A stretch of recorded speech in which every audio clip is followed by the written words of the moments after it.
Good evening, Swadee Krab. Welcome back. This is the final session for today's talk in this very room, which is going to be, again, by Frank Dikotter. For those of you who've just got to this session, Frank Dikotter is a chair professor of humanities at the University of Hong Kong, and his numerous books have changed the way historians view modern China, and some of us have just witnessed that in the previous discussion. So Frank will take about 20-25 minutes for the presentation, and then after that we'll take questions from the floor. So please join me in welcoming Frank Dikotter back again on the stage. Okay. Thank you. Thank you very much. I've changed microphones in the meantime. I hope you can hear me. So let me repeat yet again how absolutely delighted I am to be here. I wanted to say a particular word of thanks to Narisa Chakraborty. She's allowed us to stay in the magnificent Chakraborty villas, which are really quite extraordinary and an oasis in this rather agitated world. Now, I will talk about how to be a dictator for about 20-25 minutes. I can see a clock right there. And then we will have questions. Is that okay? Do we need to have a vote? Can I just impose this on you? So maybe before we start formally, could I just ask, do we have any dictators here in the audience?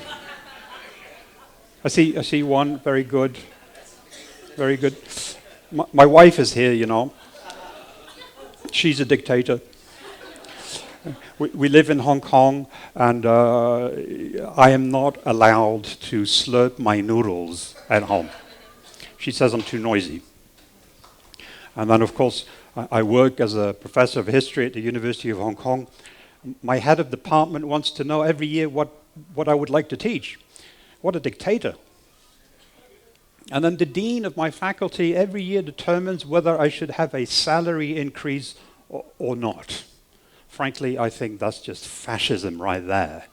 I mean, I should be the one who determines that. Let me be the judge of that. Now, as you can tell, it's great fun to use the word dictator in a flexible way, but ultimately it doesn't really get us anywhere. So why don't I give you a definition? Quite straightforward, I think. A dictator has a monopoly of a power. What is the opposite of a monopoly of a power? It's called separation of powers. Throughout the entire course of the 20th century, you see parts of the world that try, hard as this may be, to separate out powers, to build up an independent judicial system, to have opposition parties, to have a ballot box, to have checks and balances, a thriving civil society.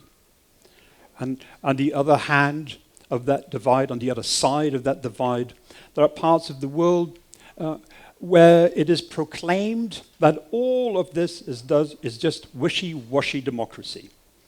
There's a claim that somehow a monopoly over power works much better. It starts with Lenin and the Bolshevik Revolution. It goes all the way to this day in North Korea and the People's Republic of China. There are no independent judicial systems in those countries, in those dictatorships. There are no opposition parties. There are no checks and balances. As Mussolini put it rather well, everything by the state, nothing outside of the state, and nothing without the state. That is dictatorship. Now, how does one become a dictator? Well, I have some bad news for you here. I'm not sure how many of you are aspiring to become a dictator. The problem here is that the book is not a ladybird book. It's not like, how to swim in 15 lessons or how to cook a healthy meal within 15 minutes and the 5 steps towards that. It's not like that. It's actually extraordinarily difficult. There are probably, I imagine, hundreds of millions of people who can actually swim, but very few actually manage to become dictator. And if you start looking at it very closely, you realize that there are really no overarching themes there. There are no 12 steps to be taken. These are unique individuals in unique circumstances. And most of all, they are very lucky, and they have the ability to use both fortune and misfortune. So they're quite unique. Now, of course, you might wonder, well, how did they manage? What did they do to study power? Well, they studied other dictators. They read about them. They learned from each other. And that's exactly what my book does. It follows 8 dictators and traces every step they took to acquire power and keep it. Who are these 8 dictators? Let's start with Mussolini in Italy. The following ones are quite predictable. Of course, you have Adolf Hitler in there.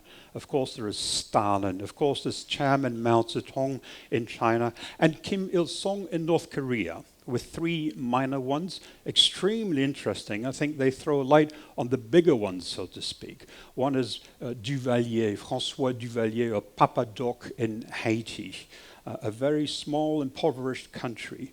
And then there is also Ceausescu in Romania, if only because he's truly barking mad and believes in his own genius. And also Mengistu, you may not have heard of him, one of the great mass murderers in the history of Africa. So I take all of these 8 dictators, and these are potted biographies there. What comes out of all of that material?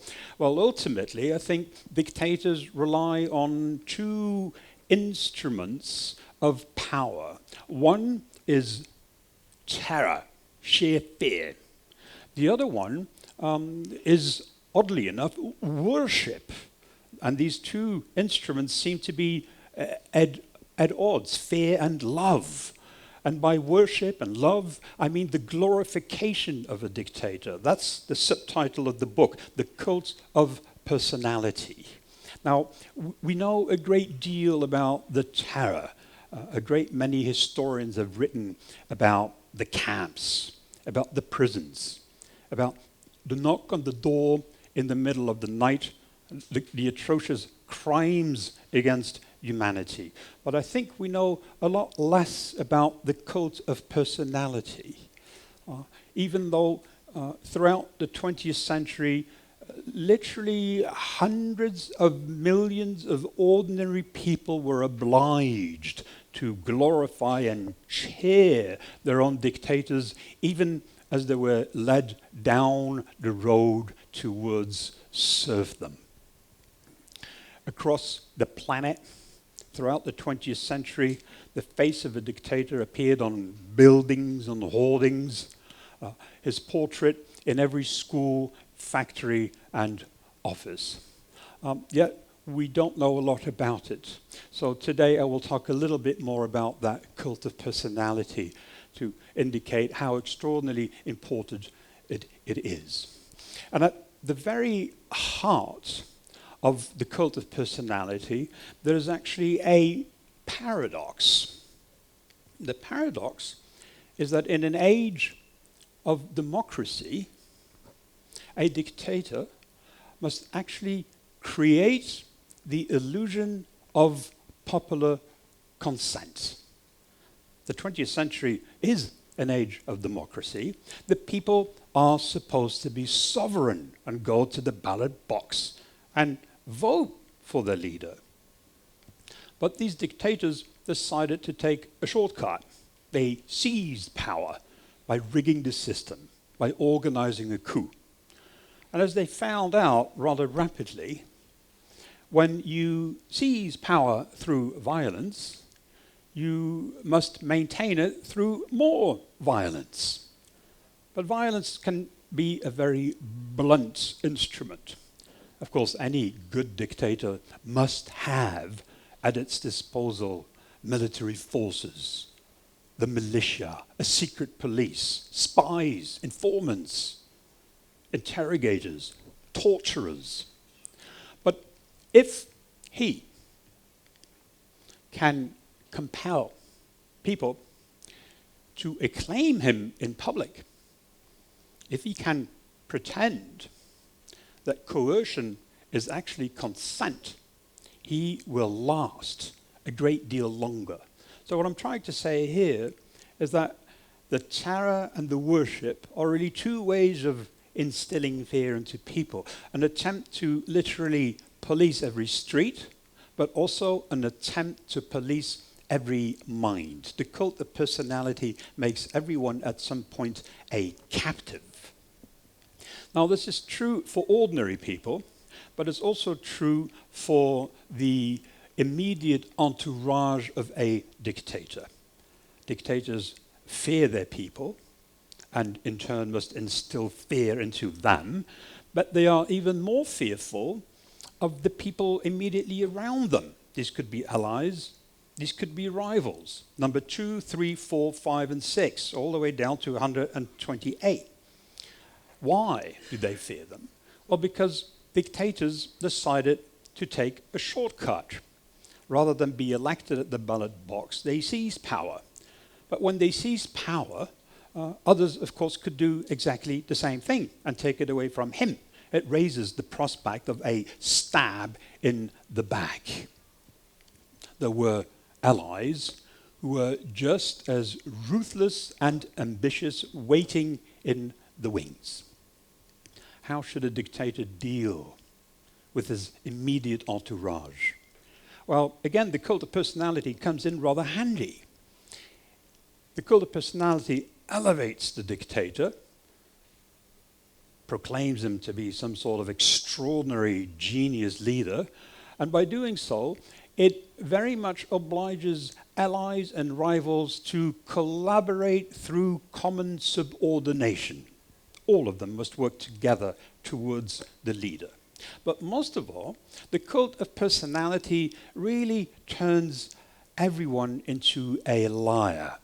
When the allies and rivals alike are compelled to acclaim the dictator in front of all the others, they become liars and sycophants. And when people lie, it becomes impossible to find out who actually believes what. In other words, when no longer anyone knows who believes what, it becomes very difficult to organize a coup against the dictator. So all that is the very basics, if you wish, of the cult of personality. Now let me look at three aspects of it. The first one is who actually built up this cult of personality? Now, who glorified this? Who organized this machinery? Of course, we have choreographers. We have scholars, poets, historians, hagiographers, sometimes ministries of propaganda and entire branches of industry that are dedicated to the production of cult objects, endless busts, portraits, you name it. But ultimately, in every single case, it is the dictator himself, it's never her, it's always the dictator himself who's the architect of the cult of personality. They all intervened to different extents, but in the case of Mussolini, by one account, he spent 50% of his time building up his own image on top of running something like half a dozen ministries. He would study his image very carefully, not by looking in the mirror, but by watching films of his public performances in the projection room in the basement of his Villa Torlonia, which he acquired in 1925.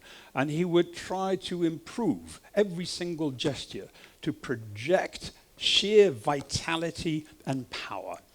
And he was good at it. He also toured the country in endless whirlwind tours with unannounced visits to villages and mass meetings with workers. He truly worked hard on creating the impression that he was everywhere, always at the same time. His image appeared on walls, fences, books, buildings, you name it. The big M for Mussolini was stenciled across the nation. As Italo Balbo put it, one of his close fascist allies. As Italo Balbo put it, Italy is a newspaper in which Mussolini writes the first page every day. The same could very much be said about Adolf Hitler. He was a skilled self-publicist, an orator, a choreographer, and also an actor, all wrapped in one. He worked tirelessly at building up his own image and, of course, his own party. In the middle of the 1920s, he hired a photographer called Heinrich Hoffmann and produced images that showed Hitler as a man with steely determination and almost fanatical willpower. In 1933, when he was made Chancellor of Germany by Paul Hindenburg, Adolf Hitler turned to the radio and started working very hard on his broadcasting skills. Within a year, it became impossible to escape from his voice. There were pillar loudspeakers in cities, mobile loudspeakers taken to the countryside. His voice was everywhere. His image was everywhere. Adolf Hitler was Germany. In all these cases, dictators played an absolutely crucial role in building up this cult. The case of Mao Zedong is very interesting in that he too was the architect of his own cult. All of these dictators, of course, are very good in pretending that somehow it is the people who love them in turn. I will come to that in a moment. During the Cultural Revolution in China, virtually everybody, certainly in the cities, was compelled to demonstrate their loyalty to the chairman, sometimes by denouncing close friends, family members, neighbors, colleagues. It would have been very foolish during the Cultural Revolution to claim allegiance to anything else but Mao Zedong and the Little Red Book. But when finally, towards the end of his life, Mao Zedong felt secure enough, when he felt that nobody could possibly touch him, the cult of personality didn't quite vanish overnight, but certainly dissipated rather rapidly. Some 50 million badges were produced every month. By 1969, Mao said, "Give me back my aeroplanes." The production ceased overnight. Now, it is sometimes claimed that millions of people truly adored their own dictator. Millions of Germans loved Adolf Hitler. Millions of Russians, Soviets loved Stalin, and countless people in China loved Chairman Mao.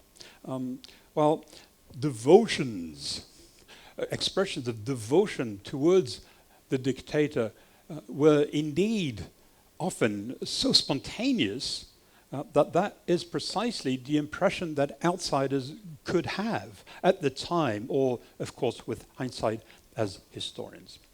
But the problem, of course, is that we have no idea what ordinary people believed under a dictatorship.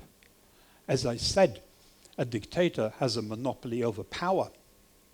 In the case of Germany, within months, trade unions were disbanded, political parties disbanded too, and every newspaper that was not run by the National Socialists just vanished. Freedom of expression is the first casualty of any dictatorship. In 1933, 100,000 ordinary Germans lingered in jail. It would have been extraordinarily imprudent for anyone to express anything but the utmost loyalty and love towards their own leader. What I'm trying to say here, ladies and gentlemen, is that many of these dictators were great actors. Adolf Hitler, in an unguarded moment, said that he was Europe's finest performer. And he fooled a lot of people, a lot of them. But we forget that ordinary people too had to learn how to act. They had to parrot the slogans. They had to chant all the propaganda work. They had to extol the genius of a dictator. They had to jump up and proclaim their undying love for the very man they may sometimes have hated. In other words, they were required to create the illusion of popular consent. They were condemned to perpetual enthusiasm. They had very little choice. Those who failed to play along were fined, occasionally thrown into jail, and occasionally shot. There's very little choice there. Now, I'm not trying to suggest that nobody in Germany or in the Soviet Union or in North Korea actually adored their leader. What I'm trying to say is that nobody quite knew who believed what. Nobody knew who believed what. It was all very confusing. And that was the whole point of the cult of personality. The point was not to convince people that the leader truly was a great genius. It was to destroy common sense, to sow confusion, to isolate individuals and crush their dignity.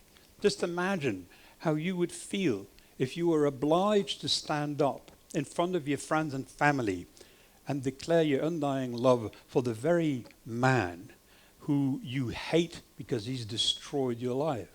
Very, very difficult. Yet that is precisely what was at the heart of these dictatorships.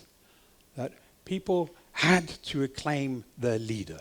And underneath that surface, of course, there must have been a very wide range of reactions from those who genuinely believed that the man in charge was exceptional, to people who might not have cared all that much, and of course those who were very much against. Now, sometimes, because the cult of personality, love for the dictator was supposed to well up from the very hearts of the people, sometimes it appears as if these cults of personality, whether it is in the Soviet Union or in Germany or elsewhere, were somehow tinged with magic and superstition. In some cases, one might be tempted to talk about a peculiar form of secular worship. It brings to mind religion. This is what I'm trying to say. Yet again, in every single case, it is the dictators who created quite deliberately that impression.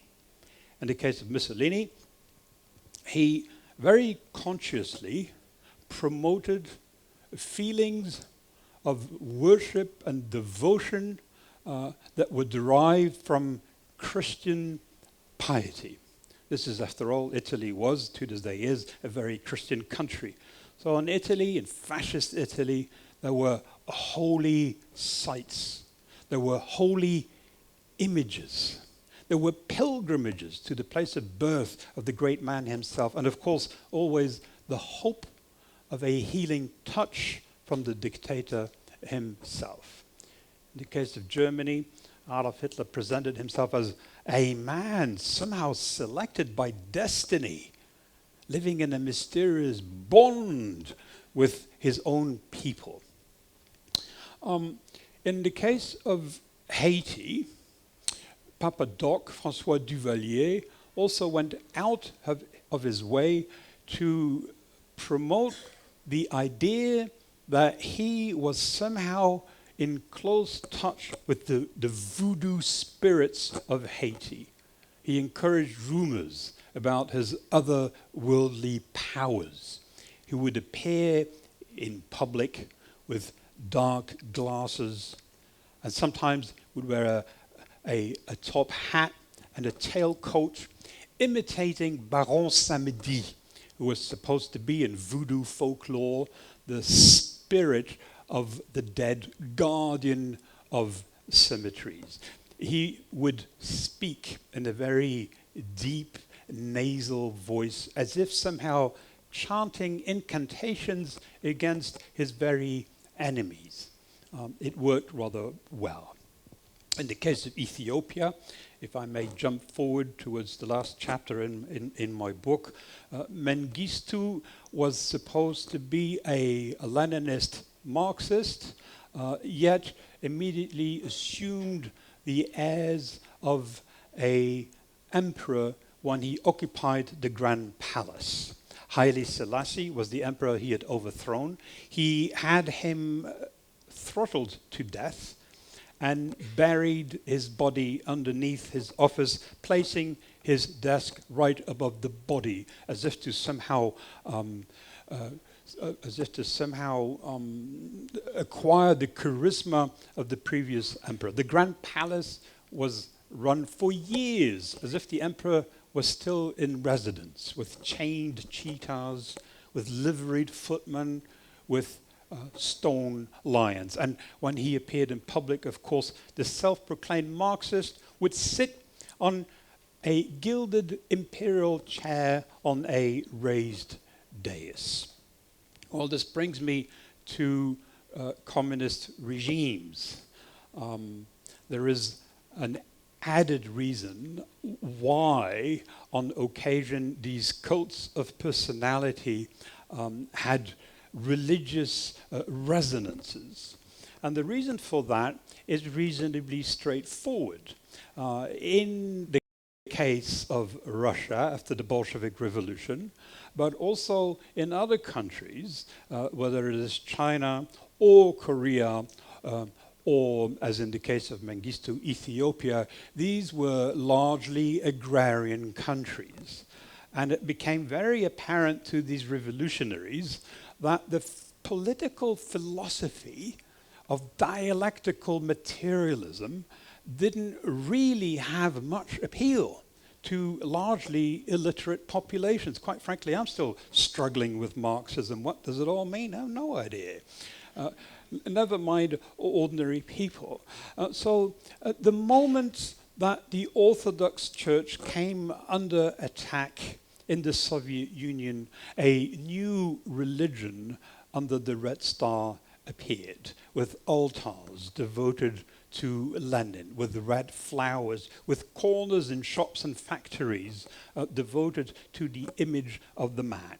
And when Lenin died, of course, Stalin made sure that his body was embalmed and displayed in a mausoleum in Red Square, where Lenin was worshipped like a saint.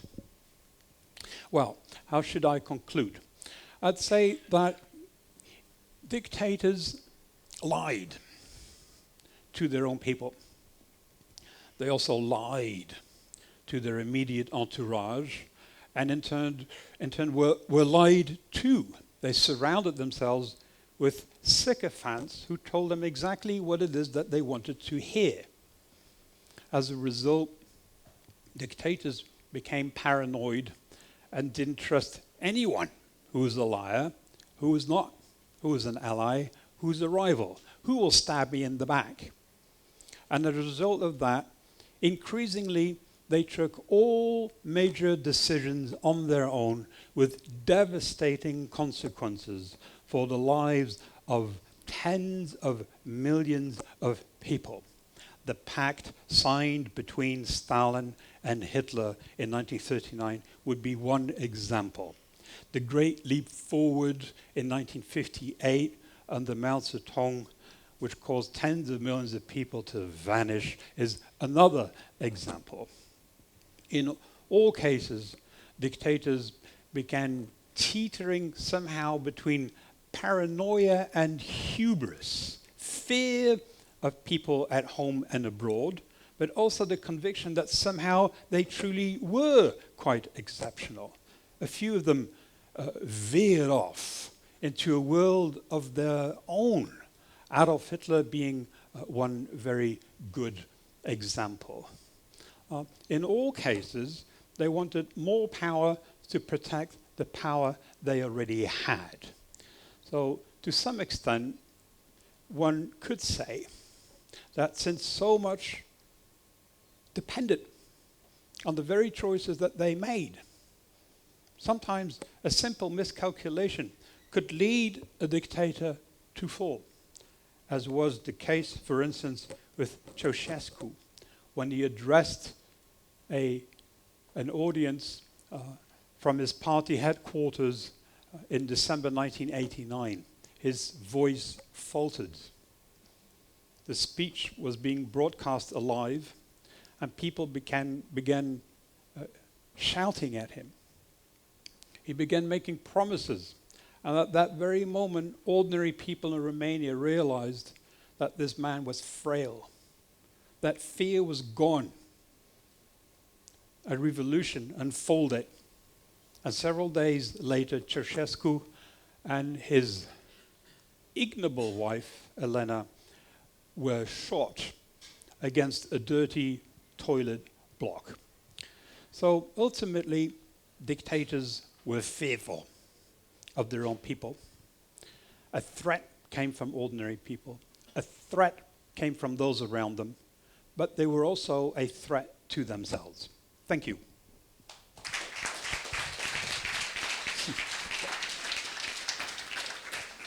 So now we open floor for questions. Yes, 1 second.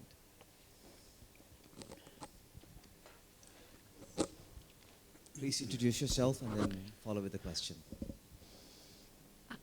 Hi, my name's Claire. Thank you very much for that really interesting talk. I'd love to hear a little bit more about the gender element. You said they're all men.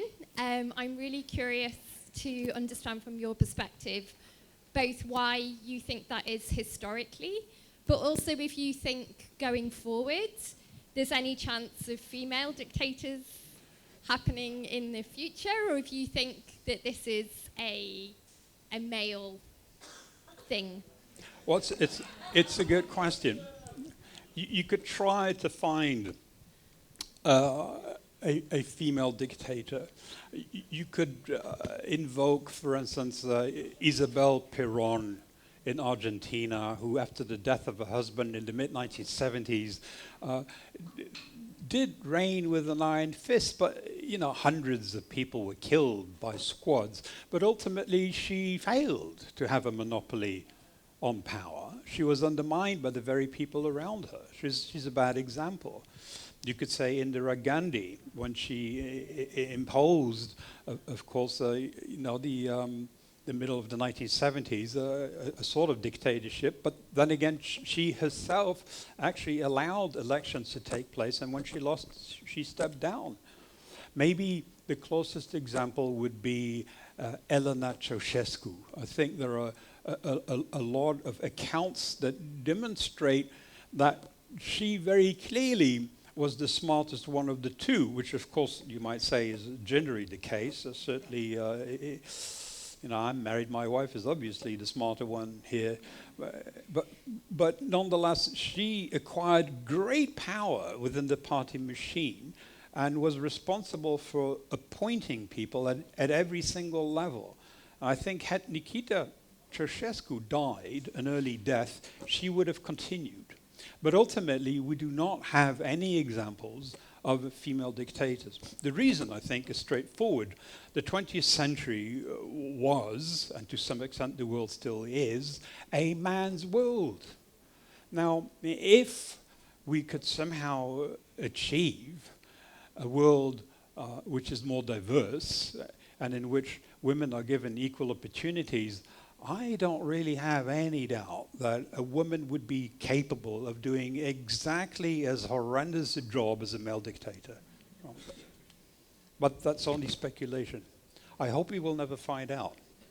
Okay, we have next question here. Yes.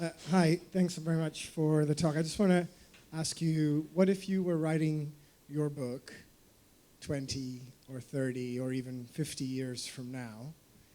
Could you think of any characters that you would add to the motley crew of 8 to your book if it was in the future? You're talking about the dictators today? Yes. So who would you add to your book 20 years from now? Well, of course, that goes back to what I said in the beginning. You can call people you don't like, or even people you do like, a dictator. But you have to be careful. So let's go back to the definition I gave. It's a monopoly over power. Now let's take some of the less savory characters on planet Earth. Why not Putin? Let's say Stalin comes back to life, spends a week in Moscow, observes Putin. What would his reaction be? I think he would scoff. He would say, first of all, you have a constitution that says that Russia is a federated republic. What kind of constitution is that? His own constitution was called the Stalin constitution. You undermine the independent judicial system. But why is there an independent judicial system in the first place? You are compelled to go after journalists who attack you. But why is the freedom of press in the first place? You must undermine and harass opposition candidates. Several of them were elected to the Duma in Moscow. What kind of dictatorship is this, Putin? I think Putin would be reduced to tears. He'd say, I'm sorry, but I can't do any better.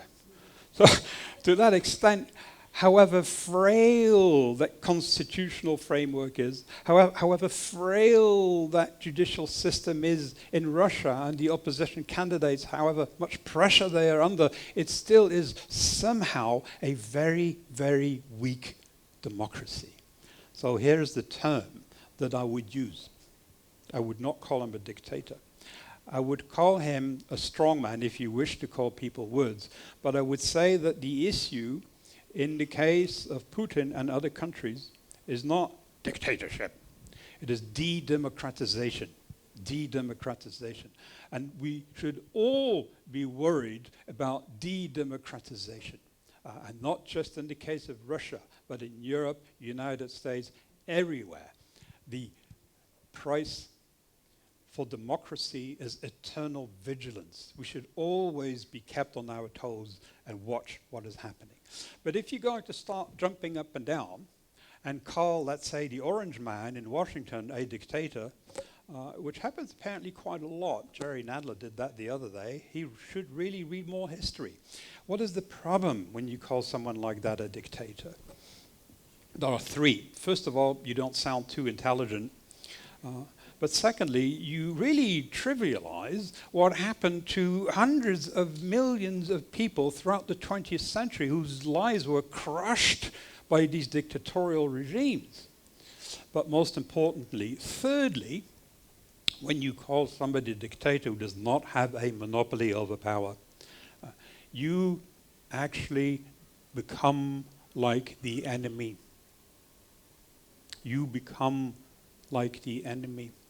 It is Joseph Stalin. It is Adolf Hitler. It is Xi Jinping who will tell you that your democracy is a fake democracy. Your free press is not truly free.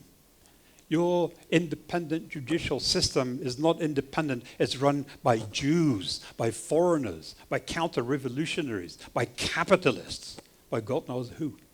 So that's the danger, which is why I think the term de-democratization is much better.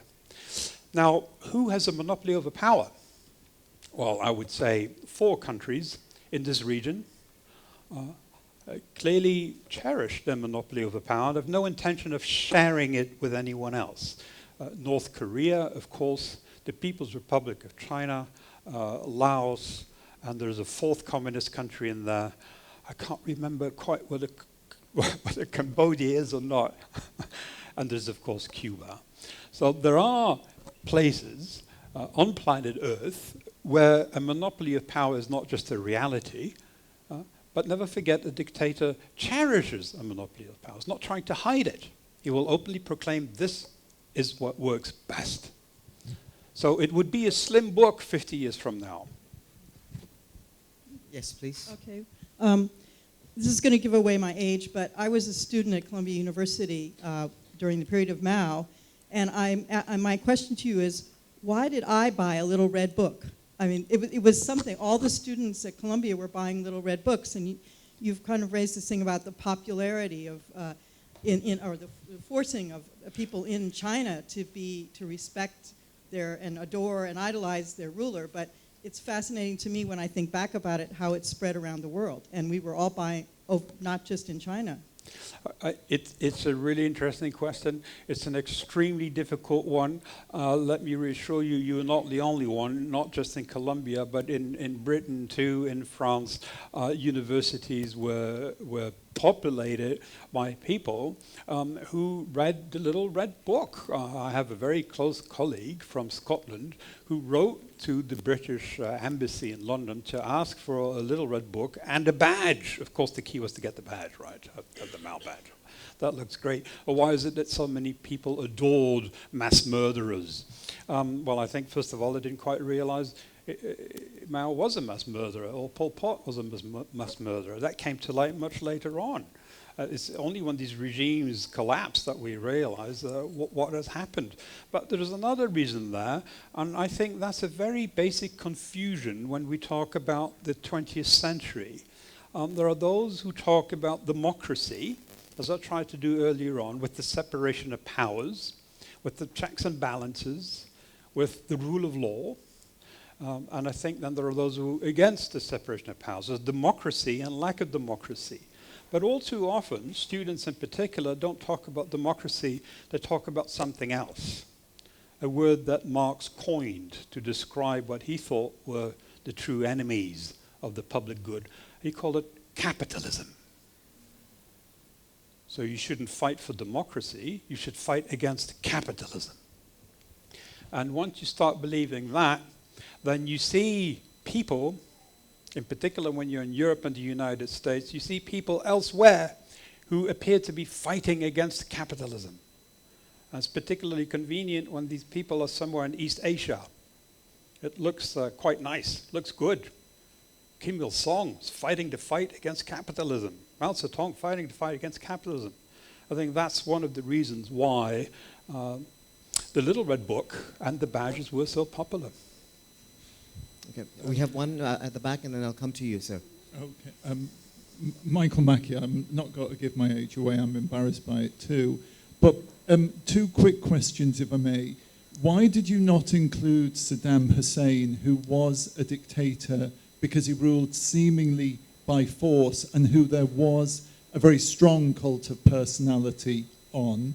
And then the second question is, your overarching view seems to rely on the personality of the dictator, but when I think about them, they rise seemingly out of situations which have been crisis-ridden for a number of years. And I'm wondering if that isn't the bigger explanation as to why we get dictatorship, not personalities, but because the systems are themselves systemically crisis-bound.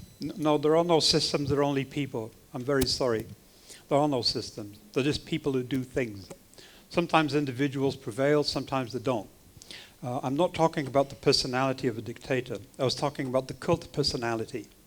You could have a cult of personality for a dictator who has absolutely no personality.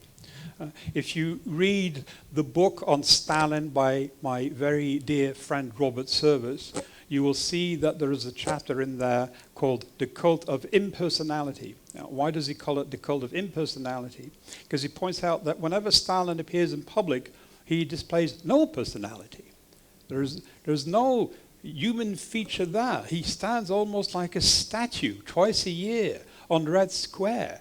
You rarely ever hear his voice, unlike Adolf Hitler. You see his image, but it's always the same frozen image. Stalin with a smile, Stalin surrounded by children. And there is no personality there to be read by the public at large. People don't know anything about his life. They know nothing about his family, and that's precisely the way Stalin wants it. So don't confuse cult of personality with personality. Now, when it comes to the personality of these people, they work bloody hard. It is not so easy to become a dictator. It's not handed over to you. Of course, there is a crisis in Germany in the 1920s, but there are many would-be dictators who are competing with Adolf Hitler. It takes a particular set of skills to get there, skills that are adapted to the conditions of the time. And not only that, It takes also the ability to turn misfortune into something good. I'll give you an example. Adolf Hitler has a putsch in a beer hall in Munich. It fails miserably. He goes to jail. What does he do? He turns his trial into an extraordinary performance in which he advocates his own cause and the cause of the Nazis. Every newspaper around the world reports his words. And then he uses his time in jail, of course, to write Mein Kampf. A great deal hinges on the personality of the dictator. But of course, many dictators are very good at hiding their personality, at appearing to be quite unassuming. Papa Doc, in my opinion, in this book of these 8 cases, the most interesting one. He doesn't come to power with an army, not with a party, not with an ideology, not even with a group of people who support him. He's just a man who presents himself at sham elections organized by the military in 1957 because the military believed they should at least pretend that this is a democracy. They picked Duvalier because he looks innocent, unassuming, weak. Duvalier, within less than a year, uses the army to be elected, uses the army to get rid of all the others, and then uses his own militia, which he sets up, to purge the army. Within a year, this is a dictatorship. That's his personality. I told you, it's not easy. Of course, the personality of a dictator changes over time. As you can tell, we always say power corrupts, absolute power corrupts absolutely. This dictator's changed enormously over time. But they are the ones who make history. Okay, we have one here. Sam Wright, I enjoyed your presentation.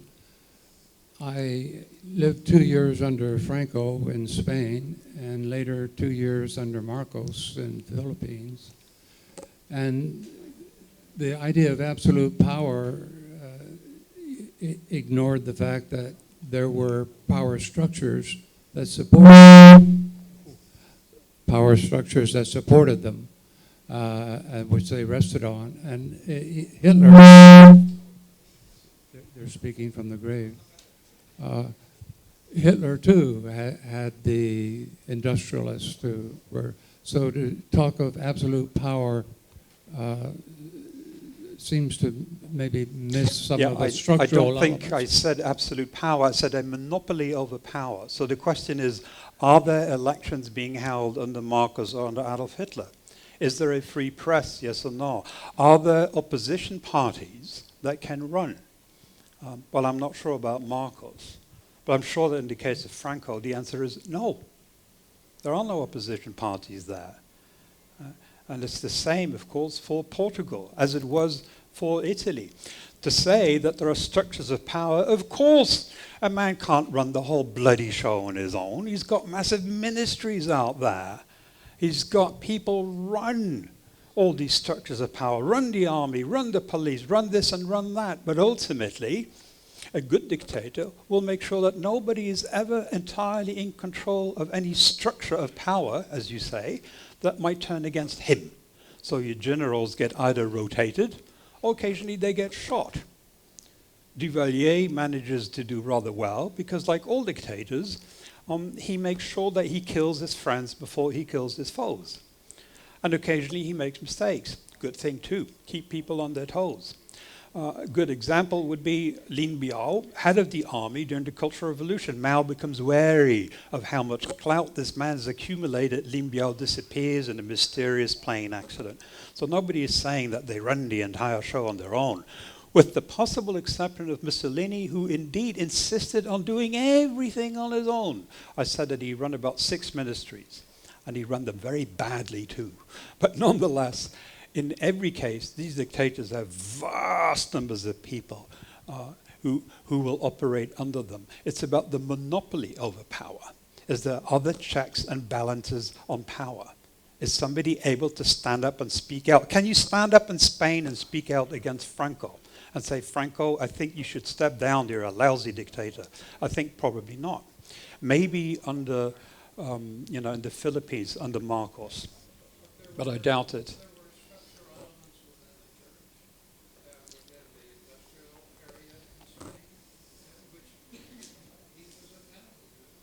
I will concede that Mussolini was actually only half a dictator.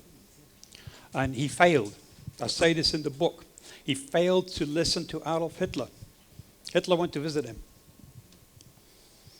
And he had to be put up in one of these palaces that belonged to the king of Italy. And Hitler said, "This place smells of catacombs. You should get rid of your king, execute him." And he was right, because the king ultimately was the one who was in charge of the army. And of course, when things go pear-shaped in 43, it is the king who orders the army to arrest Mussolini. And every single one of his supporters turned right against him. So in the case of Mussolini, you're quite right, that he failed to gain a monopoly over power. So he's half a dictator. Yep. We have one over here. My name is Leah. Thank you very much for your insights. I would like to know, under your classification, what about Idi Amin Dada of Uganda? Yes. And secondly, if your classification has, shall we say, the headings of monopoly over power, shutting down newspapers, freedom of press, and eliminating political rivals, where do we place Hun Sen, who has managed to remain in power for almost 4 decades, and he has done all of those things? Yes. Shutting down the press, Yes. sham elections, eliminating political rivals. Yes. Well, I'm not an encyclopedia. I'm sorry to disappoint you. I said it's difficult to become a dictator. I don't think there are actually hundreds of them throughout the 20th century, at least if we look at the ones who succeeded for at least a couple of weeks. God knows how many tried and failed, right? But there are definitely dozens and dozens of them. And I did look at Amin Dada, and I wanted to include him. I had a long list, and I whittled down that list. So he was definitely in there. But in the end, there's only that much you can do. And in the end, the whole point is not to have 2 or 3 and come up with a typology. The point is to illustrate that all of them are quite unique individuals operating in quite unique circumstances. And so, of course, was Hussein and Amin Dada. And so are many others. Okay. We have time? Yeah, we time? still have 5 more minutes. Yeah, at the back. Thank you.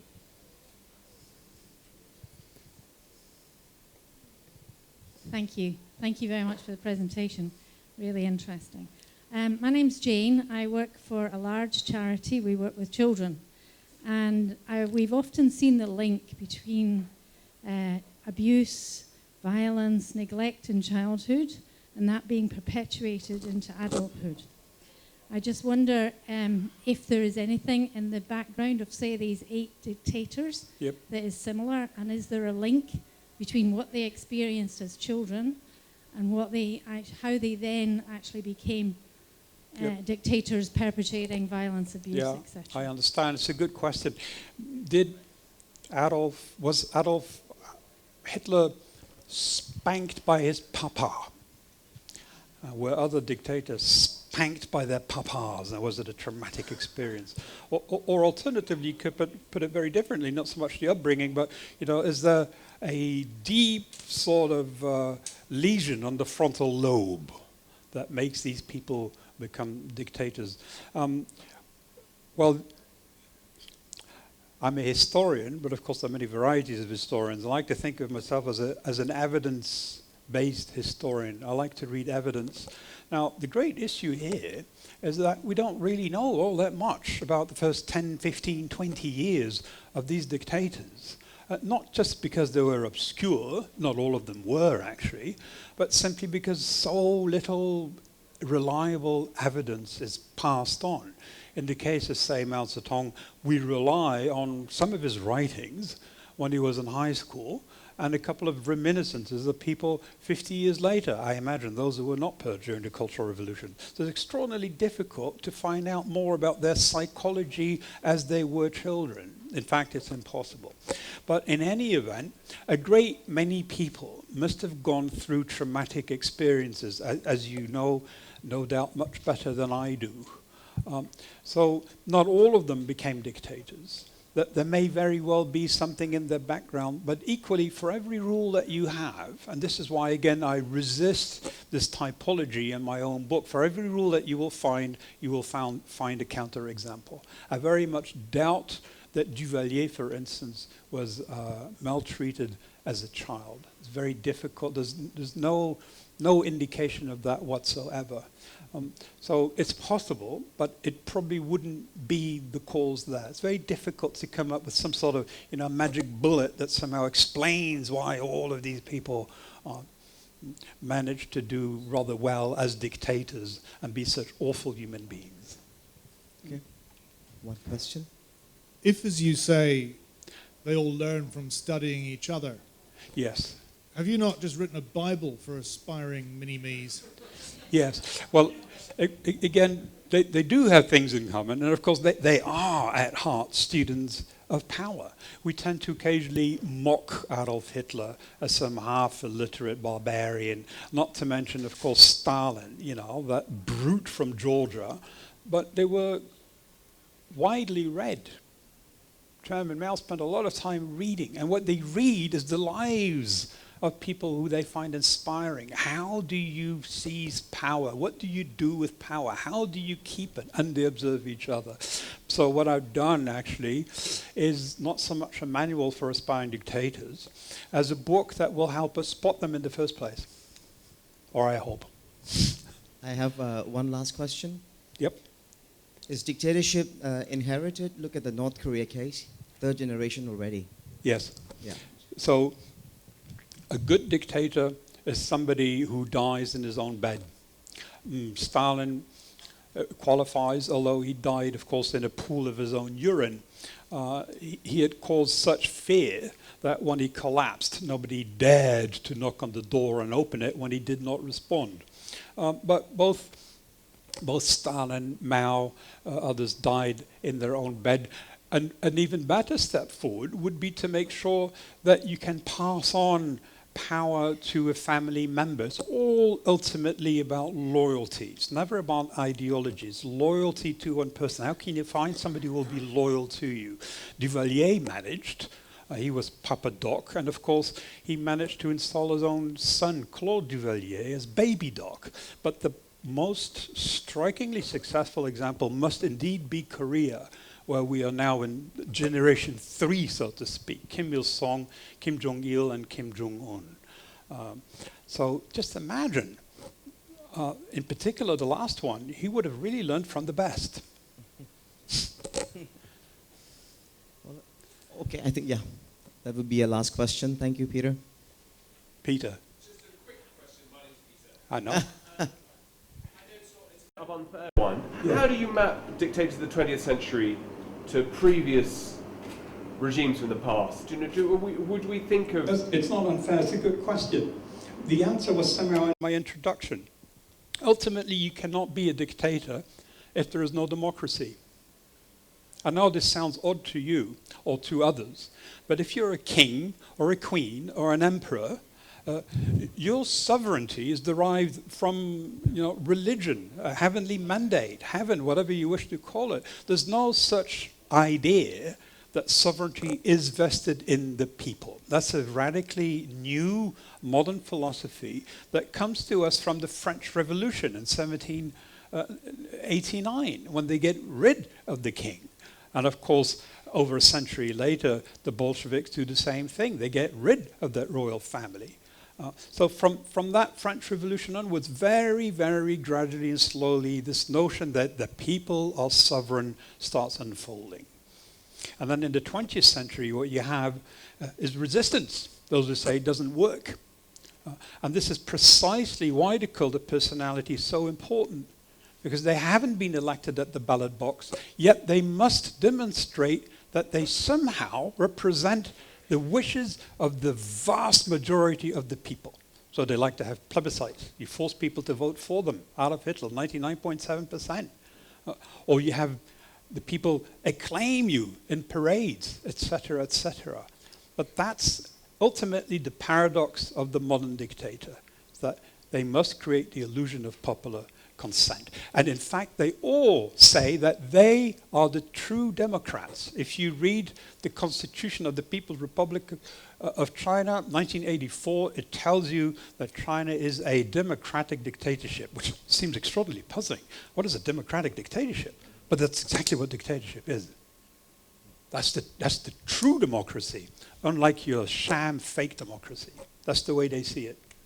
So there is no pre-modern dictatorship, which is not to say that there are not a lot of horrible people in pre-modern era, but they're not dictators. All right. Thank you very much. That's all the time we Thank you. have. A big round of applause for Thank you. Frank Dikotter. Thank you. Good question. Thank you. And thank you for all the questions, and we look forward to welcoming you back for another interesting sessions tomorrow here in this room.